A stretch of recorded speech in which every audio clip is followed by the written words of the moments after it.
주식 차익이 2천만 원을 초과하면 개인 투자자 누구에게라도 양도소득세를 매기는 세제 개편 방향을 놓고 논란이 뜨겁습니다. 눈길을 끄는 것은 시장 전문가와 개인 투자자들의 정책 평가가 정반대의 수준으로 엇갈린다는 것입니다. 양도세는 개인이 보유한 모든 금융투자 상품의 연간 소득액과 손실액을 합산해 순이익에만 세금을 매기는 손익통산을 적용합니다. 자본시장법상 금융투자 상품에서 생기는 모든 소득을 통칭해 금융투자소득이라고 부르겠다는 것입니다.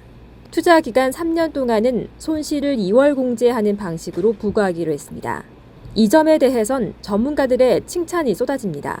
금융투자 소득이라는 개념을 도입하는 것, 그렇게 됨으로써 이제 손익통산이 가능해지고 2월 공제 가능한 것도 굉장히 획기적인, 굉장히 감사의 말씀을 드리고 싶었고요. 특히 금융투자 소득에 대한 포괄적인 손익통산 그리고 3년의 기간에 대해서 손실의 2월 공제를 허용하는 부분들은 사실 지난 20년 동안 발표되었던 금융 관련 세제 개선안들 중에 가장 개혁적인 그런.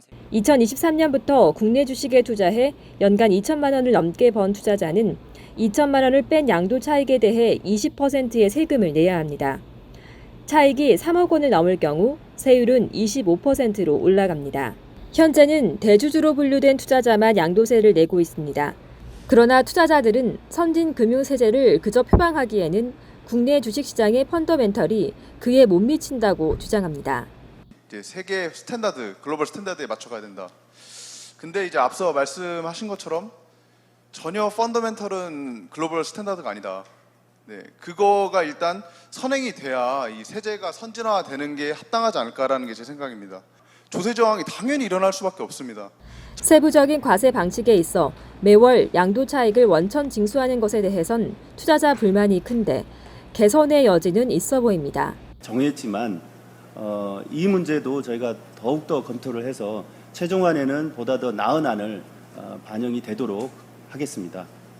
원천 징수에 관련돼서는 충분히 지금 이제 월별로 원천 징수하는 그런 사안들이 발표됐습니다만 이건 상당히 기술적인 부분이기 때문에 어느 정도의 조정은 충분히 가능하지 않을까. 분기별 내지는 반기별로 조정하는 것까지는 충분히 가능한 기술적인 사안이라고 생각을 해서 조정이 가능한 부분이지 않을까 그렇게 기대를 하고 있고요.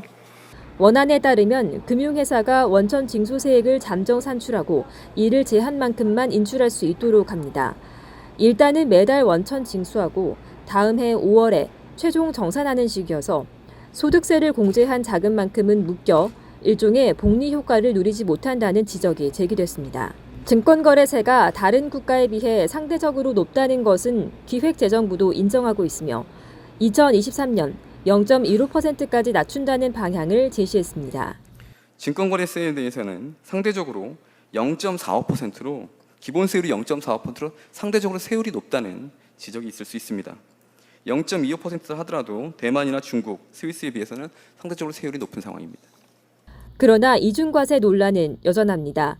이중과세에 대한 어떤 법률적 정의, 이거보다 더 중요한 거는 투자자가 이거를 어떻게 받아들이고 어떻게 인식하느냐, 이 문제가 훨씬 더 중요하다고 생각을 합니다. 그 최초의 증권거래세 제정 법안을 보면 그 소득 과세의 대체 수단으로 증권거래세를 도입한다고 분명히 밝히고 있습니다. 투자자들은 그렇게 알고 예전부터 양도세 대신에 증권거래세를 부담을 해왔습니다. 투자자들은 거래세 인하 후에 남는 농특세도 거래세의 일부로 생각을 하고 있습니다. 왜 주식 투자자가 계속 농특세를 부담을 해야 되는지 사실 납득하기 어렵습니다. 청와대 국민청원에는 개인은 궁극적으로 거래세 폐지보단 양도세 부과 철회를 원한다는 글들이 올라옵니다. 주식 양도세 폐지가 당연이라고 올라온 글에는 거래세는 외국인, 기관, 개인을 대상으로 올리기 힘든 반면 양도세는 개인에게만 해당돼 힘없는 개인들 다루기가 좋다며 거래세 감소분은 고스란히 개인에게 전가된다고 지적했습니다. 이슈의 현장 김보선입니다.